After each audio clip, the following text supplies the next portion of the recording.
Okay. This is completely just a talk about randomness, about what I'm thinking, what I'm predicting, what I'm feeling, um, an expression of me. You know what I'm going through. Anyway, I painted this. I think last night I did. I think I'm gonna add like a character, but I really like I like abstract shit. You know, I don't know why, but I do. That's pink, not why, by the way. Let's talk about the situation. Let's talk about where we are, what's going on. How can we, as humans, bring us some clarity to our existence? Feel the community again within us all. It's a place beyond fear. First off, you have to get out of this fearful mindset that you're in. Sadly, there are plenty of reasons to be afraid right now. Um, and I think fear can do a lot of good at times. Fear can bring you to a lot of different points of view. It can awaken you to a decision, which I think there's a quote by like Hunter S. Thompson that I love. It's something about along the lines of like a man who like succumbs to his circumstance will ultimately meet his end by or meet his fate or by circumstance alone, not by his like will. I think something like that. Where like I think decisions will be made for you. I think that's what that means. And I believe there's a lot of systems and situations and cultural groups and environments that are making decisions for us, and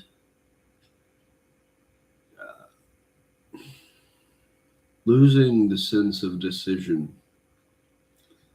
It's sort of like the free will aspect of your life, not depending on something, an ideology or a thing or a material or a people, or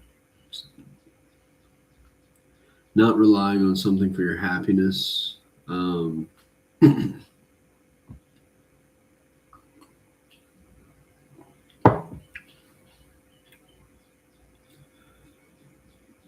Sort of approaching life with this sense of no self. That's what I think can really create the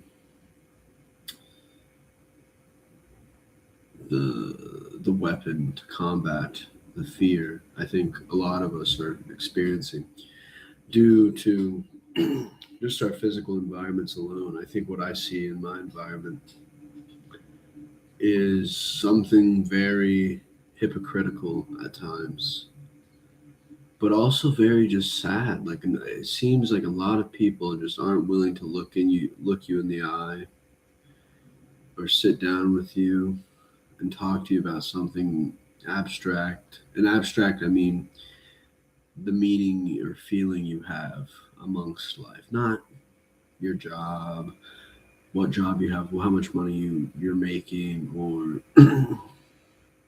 this egotistical dick swinging contest of always comparing situations, not just appreciating.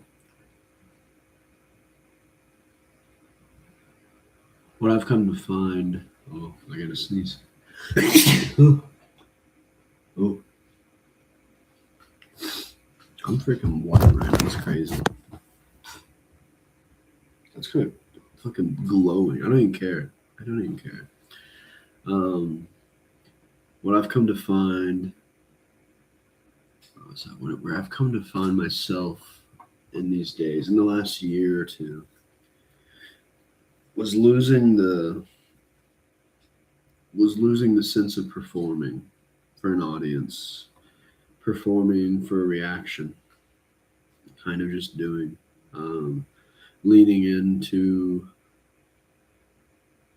what interested me out of my curiosity, and not thinking bad about being curious, like not like judging or shaming myself for having a thought that is not, I wouldn't say not culturally accepted on a mass scale, but culturally accepted within like your friend groups or your families, then you could definitely say the larger culture. Um, but sort of just being like, I don't agree with that. You know, today I was at a diner. One of my favorite places to go, by the way. I love diners. Diners are the backbones of fucking humanity, and they're very different from fast food places. But diners, they have life, they have texture, they have some context. It's beautiful. It's a great time. Um, but I was sitting at the bar at this diner I've been going to. For the first time, I was sitting at the bar because it's usually packed, but today it wasn't, which is it's okay. I mean, I was there. I was one of the participants at kind of contributing to the conversation. Two old guys, and maybe a dude who's in his 50s, and then the two older gentlemen. Really, just everyday folk. Um, of course, it went to politics for them. I was just talking. I think a lot of young guys get talked to when they talk to old heads, if you will. They it's always about jobs or money. Sometimes you'll find a great old person or older person and talk to them about music or life and dreams and whatnot. But of course, these guys started talking about politics and jobs, and I leaned into it just to participate a little. Um, but I've met some great people at diners. Like I met a dude named I won't drop his name, but I met a dude who he was just a guy. He was just a guy, and he saw that I was a younger dude. This was maybe a year ago now, or a little less than a year, and he gave me some good advice. Just told me his perspective and the decisions he had to make or made, and it was from a sense of like wanting to teach and share the keys and the door or the keys to these doorways he found. He had a very lighthearted sense to him, which I really admired. I appreciate that dude. He knows who he is. We're not. He texted me maybe a couple months ago, asking me why he hadn't seen me at the diner that I used to go to, and I was like, man, I moved to the city. I'm chasing, the music dream, the art dream. And he goes, I understand. Keep chasing that dream. And I forget what I said, but it was like something you just need to hear, something you need to read, and just like, okay, someone understands. Someone's appreciative of what I'm doing. Not that people don't appreciate myself, or my humanity, but someone who just kind of looks at you and is like, you got to do what you got to do. It's you versus you. It's you directing the ship. Go and fucking do the crazy thing. Do what you want to do. You know what I'm saying? And that was important to me, especially when I was like, what I was going through when I met him for the first time. I was working a job that was like paying really well. Um, and I've never had that kind of money. And I think young people with money is dangerous. I mean, if you're young and you got money, I mean, be careful. Be careful. People will realize that people have intentions beyond words and beyond language. Hunter S. Thompson has a great quote. In a world where everyone is guilty, the only crime is getting caught.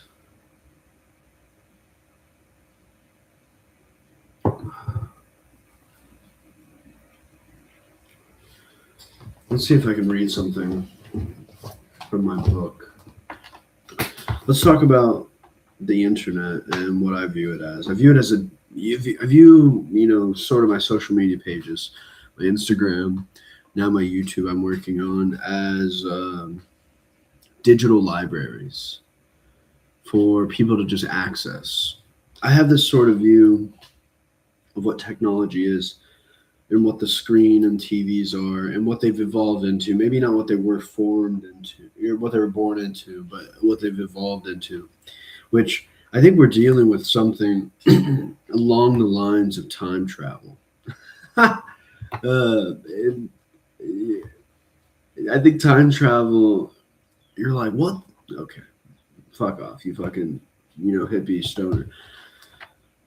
We just have a really narrow way of thinking with language that time travel tends to be in the form of moving your physical body to another physical time and like entering dimensions through like this space portal, this wormhole, this black hole. The I'm trying to think of a movie that is like weird. I remember like one of the Spy Kids, maybe. There was like a video, or okay, Star Wars is a great example where like they're fucking entering hyperspeed, um, and it's just like they fucking a stream of light. That's what tends to be I guess the pathway to entering the new dimension, entering the new reality. But I think if we really grasp where we are in time and how we view things, these are no different than entering different timelines and creating new timelines within other timelines. It's a it's an interchangeable highway system, digital highway system, a circuitry, electrical system of highways, and the highways are passing information, and the information is the individual who is entering new worlds, entering new times of existence, where you can kind of not interact always. I mean, what we're doing now is interacting in a way.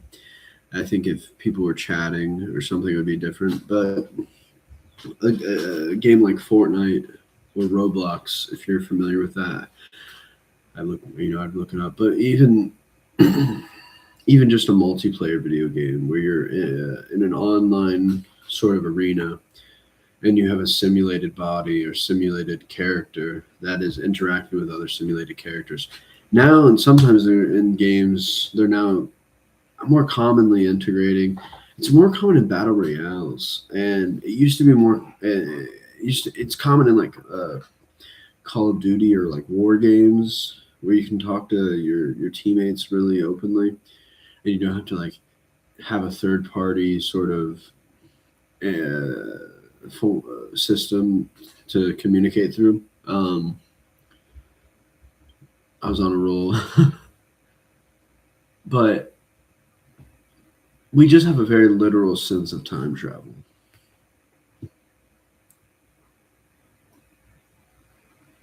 We have a very literal sense of understanding the world we live in. There's not a perception first sort of existence that's dominant. That's sort of dominated. It's more of a let's download our understanding into meaning, which that meaning ultimately creates a form, and that meaning can create a form that is physical and mental, where mental forms such as like ideologies, belief systems, or language, downloaded forms of meaning, is something. Whether a physical form is that sort of language downloaded into a print or now electronics, um, to screens, simulated realities, where it's sort of, in my opinion, time travel. But now it's advertising, um, everywhere amongst the world. You're probably going to get an advertisement during this if you're watching. Um,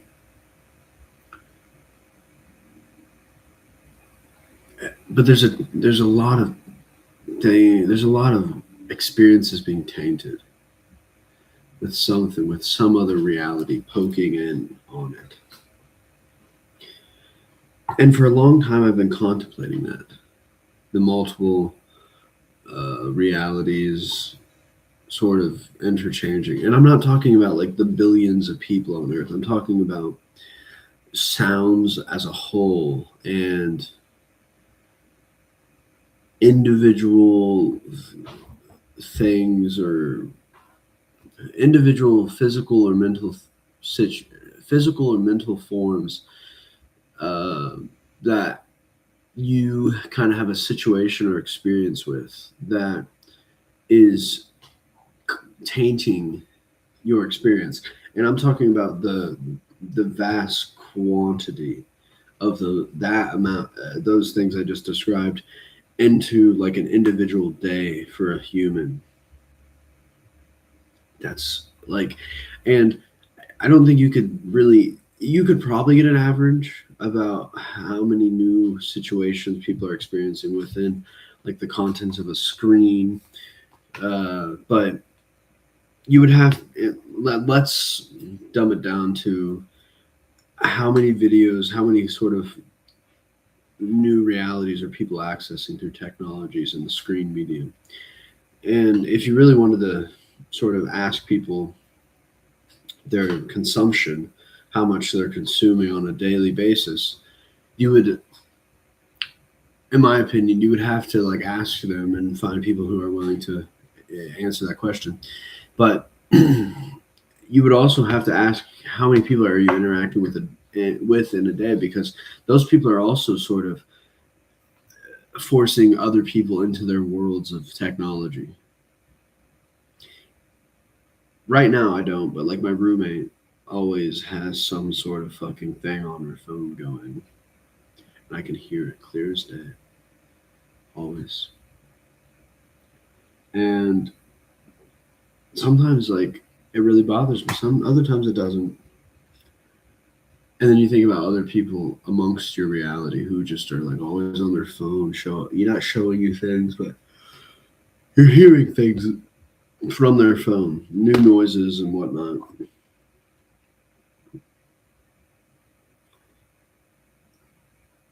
For me, this is a weird live we're going. For me, what really comes to mind when we're talking about these sort of events happening, amongst users' lives and individuals' lives.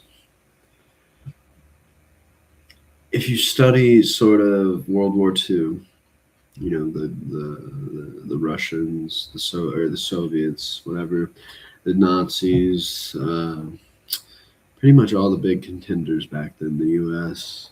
Um, there was a lot of these in prison or prison camps, and a lot of these experiments that were happening amongst let's just say from the 30s to the, I guess I wouldn't I guess now now is a big the 1930s to now is a really crazy timeline.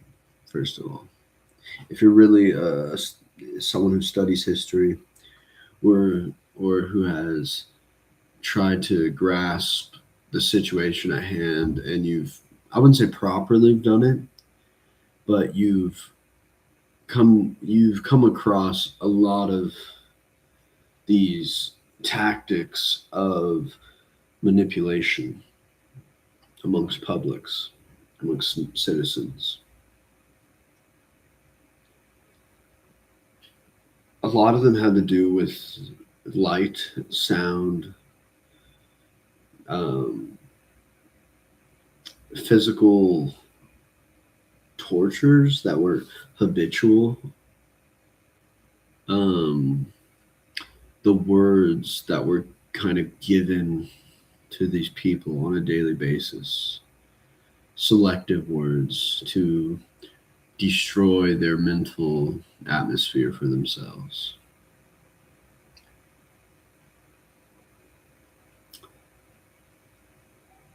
I think if you go farther than that, you're entering a realm of spirituality, of, I wouldn't say religion, because I group religion into a category I'm about to discuss, where there is a,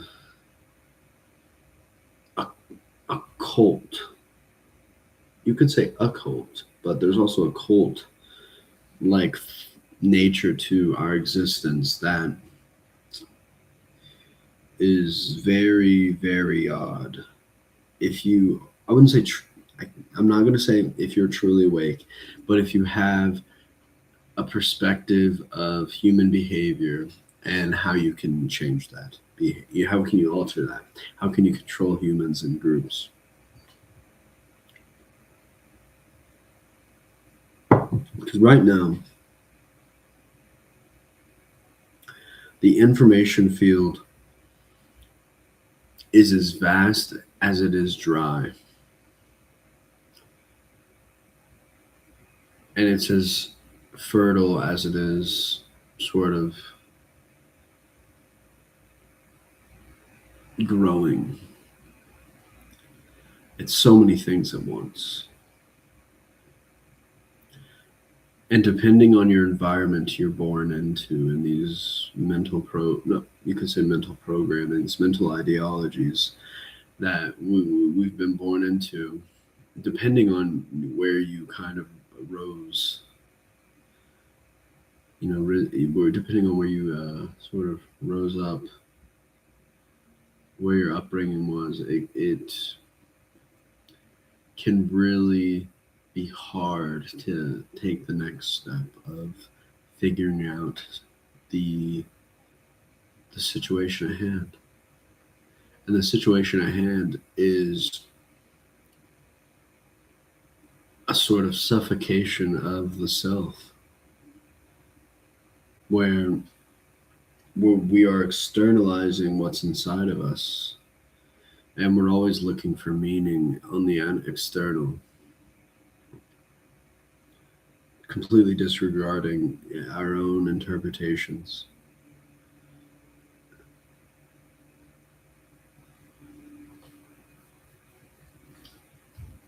There was a quote that I found in a book that I just got called Into the Ocean of Night. There's a quote by T.S. I forget his name. It's like Thomas Stearns, maybe it's Thomas Stearns Eliot, but it's T.S. Eliot. I guess he wrote this. He was a poet. We shall not cease from exploration, and the end of all our exploring will be to arrive where we started and know the place for the first time. I'll repeat it. We shall not cease from exploration, and the end of all our exploring will be to arrive where we started and know the place for the first time. T.S. Eliot. All right, carry on, my friends.